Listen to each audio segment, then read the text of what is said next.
खाना लगा देगी सबका। सॉरी भाभी, मेरे पास वक्त नहीं है। माँ, मुझे पैसे देना, पार्लर जाना है। हाँ हाँ चली जाना, भाभी को भी ले जाना। वो भी जाने को बोल रही थी पार्लर, पर पहले ना मदद कर दे उसके खाना लगाने में। देख माँ, वो बहू है, उसे बहू रहने देना। इतना सर पर मत चढ़ा भाभी को। श्वेता, ज्यादा मत बोला कर। बहू और बेटी में कोई फर्क नहीं होता है। जा जाकर काम कर। ननद को माँ का भाभी से इस तरह प्यार करना बिल्कुल अच्छा नहीं लगता। वो बार बार किसी न किसी तरह माँ को भाभी के खिलाफ भड़काती रहती, लेकिन कोई फायदा ना होता। एक रोज, अरे बेटे किशन, जा बहू को कहीं घुमा कर ला। सारा दिन घर में काम करती रहती है। हाँ हाँ माँ, हम लोग जा रहे हैं ना गोवा। अच्छा जी, भाभी ने तो हमें बताया भी नहीं। वैसे तो सारी पंचायत करती है, ये गोवा वाली बात क्यों छुपा गई हमसे? अरे क्योंकि उसे खुद नहीं पता था बहन। मुझे टिकट सस्ती मिल रही थी तो मैंने बुक कर दिया। हाँ शिखा, पैकिंग कर ले, संडे हम जा रहे हैं गोवा। दोपहर में शिखा पैकिंग कर रही थी कि सास आ जाती है। ये क्या बहू, साड़ियाँ? अरे गोवा जा रही है घूमने या फिर शादी में मायके हैं? माँ जी, ऐसा कुछ है ही नहीं, समझ में नहीं आ रहा क्या रखूं कपड़े में। अरे तेरी और श्वेता की साइज तो एक ही है। उसके कुछ मॉडर्न कपड़े ले ले, आकर लौटा देना। हाँ माँ जी, ये ठीक रहेगा। शिखा श्वेता के पास जाती है और उससे कपड़े मांगती है। ना जी ना, मैं अपने कपड़े ना दूं। वैसे भी फैल जाएंगे मेरे कपड़े, बहुत महंगे वाले हैं। शिखा मुंह लटकाकर कमरे में आ जाती है तो सास कहती है, चल तैयार हो जा, तुझे मैं शॉपिंग करा कर लाती हूँ गोवा की। बस फिर क्या था, सास बहू निकल जाते हैं मार्केट और एक से बढ़कर एक ड्रेस खरीद कर घर आते हैं। पहले बता देती कि नए कपड़े दिलाने वाली है भाभी को, तो मैं अपने ही दे देती ना भाभी को, मुझे दिला देती नए कपड़े। देख श्वेता, परिवार का मतलब सबके साथ रहना होता है, ना कि सिर्फ अपना सोचना। वैसे भी तुझे अच्छे संस्कार सीखने चाहिए। और रही बात कपड़ों की, तो शिखा, आज से घर पर भी तू मॉडर्न कपड़े ही पहनेगी। कोई जरूरत नहीं है ये साड़ी वाड़ी लपेटने की। अब क्या था, घर पर श्वेता और शिखा एक जैसे रहते। एक बार पड़ोसन आती है। अरे बेटा, अपनी माँ को तो बुलाना, जरा बात करनी है। शिखा सास को बताती है और रसोई में चली जाती है। ये आपकी बेटी बहुत बड़ी हो गई है, इसके लिए एक रिश्ता है, कहो तो बता दूं। ये बेटी नहीं बहू है, घर में सब एक जैसा ही रहता है। वैसे मेरी बेटी भी बड़ी हो गई है, कोई रिश्ता हो तो जरूर बताना।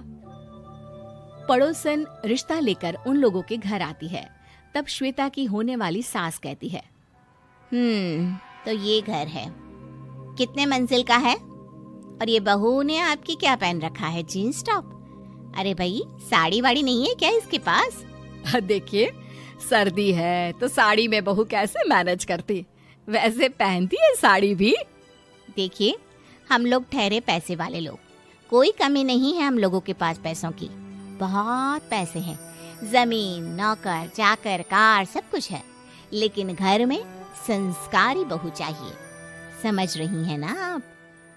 सास कुछ कहती कि श्वेता बोल पड़ती है, हाय रे, नौकर चाकर से लेकर जमीन, कार, पैसा, हाँ, मुझे रिश्ता मंजूर है मुझे। अरे रुक जा श्वेता, मैं बात कर रही हूँ ना। देखिए, हम लोगों के घर इतनी आजादी नहीं मिलेगी। अरे हाँ कर देना माँ, हाँ कर दे जल्दी से। सास क्या करती, बेटी की शादी ऐसे घर में कर देती है जहाँ ना उनके विचार मिलते हैं और ना ही आचार। शादी के बाद एक रोज फोन पर, श्वेता बेटा, एक बार घर आ जा, बहुत दिल करता है तुझे देखने का। माँ, वो घर पर बहुत काम होता है, कैसे आऊँ? बड़ा घर है, लेकिन आने जाने वालों की लाइन ही लगी रहती है। बेटा, मैं तो जानती थी उस घर का हाल, लेकिन तू ही नहीं मान रही थी। माँ देख, हर घर का यही हाल है। तेरी बेटी को यहाँ घूंघट हटाने की परमिशन नहीं है और एक तरफ भाभी स्कर्ट पहनकर घूम रही है। बेटा, मुझे क्या पता था कि मेरी बेटी को ससुराल के नाम पर पिंजरा मिल जाएगा। अच्छा माँ, फोन रखती हूँ, सास को गर्मा गर्म रोटी खिलानी है। तुम लोगों की तरह नहीं कि एक रोटी बनाओ, एक सब्जी बनाओ, फिर सारा दिन फ्री होकर घूमो। सास फोन तो रख देती है, लेकिन सोच में पड़ जाती है कि एक तरफ बेटी जिसे कोई आजादी नहीं, वहीं दूसरी तरफ बहू जिसे देखकर लगता ही नहीं कि उसकी शादी भी हुई है। अगले रोज, शिखा, अरे ओ शिखा। हाँ माँ, क्या हुआ? कुछ चाहिए आपको? मैं जिम जा रही थी। जिम के कपड़ों में बहू को देखकर सास को घूंघट में अपनी बेटी का ख्याल आता है। देख बहू, घर में बहू की तरह रहा कर। इतने टाइट कपड़े पहनकर जिम जाना पसंद नहीं मुझे। जा जाकर रोटी बना। रोटी? माँ, अभी तो शाम की 6 बजे हैं, इस वक्त रोटी? अब क्या मेरे खाने पीने पर भी पहरा है? अरे जब मर्जी तब मैं अपने घर में खा भी नहीं सकती क्या? बहू को अजीब लगता है। वो समझ नहीं पाती कि जो सास कल तक इतनी सपोर्टिव थी, उन्हें अचानक से क्या हो गया।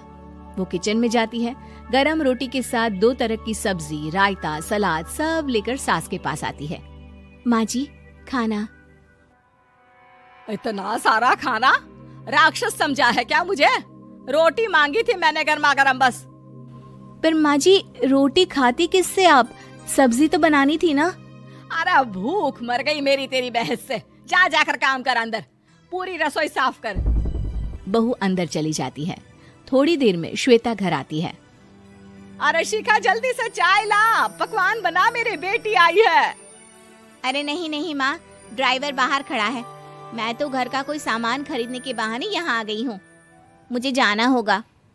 अरे बेटा, पर कितने दिनों बाद देख रही हूँ तुझे, रहने आ जाना 2-4 दिन के लिए। आ जाऊंगी माँ, जब मेरी सास मरेगी तब। मैं तो रोज मन्नत मानती हूँ कि मेरी सास मर जाए तो अच्छा है। अच्छा चल, जा रही हूँ माँ। हे भगवान, कैसे कैसे दिन देखने पड़ रहे हैं मेरी बेटी को। सास अंदर जाती है, जहाँ श्वेता की जिम वाली सहेली का फोन आया होता है। क्या बात है, आज जिम नहीं आई? अरे पता नहीं यार, आज माँ को क्या हो गया अचानक। पर खैर कोई नहीं, लगता नहीं कि मैं अब जिम आ पाऊंगी। शिखा स्पीकर पर बात कर रही थी, जिसे सास सुन रही थी। यार ये सास ना होती ही ऐसी है।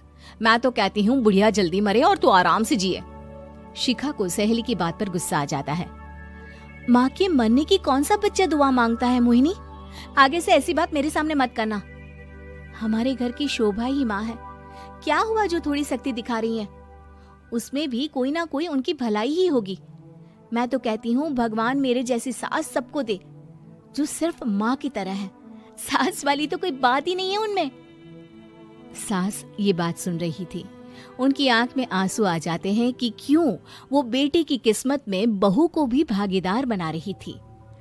शिखा, अरे ओ शिखा, क्या हो गया? जिम नहीं जाना क्या?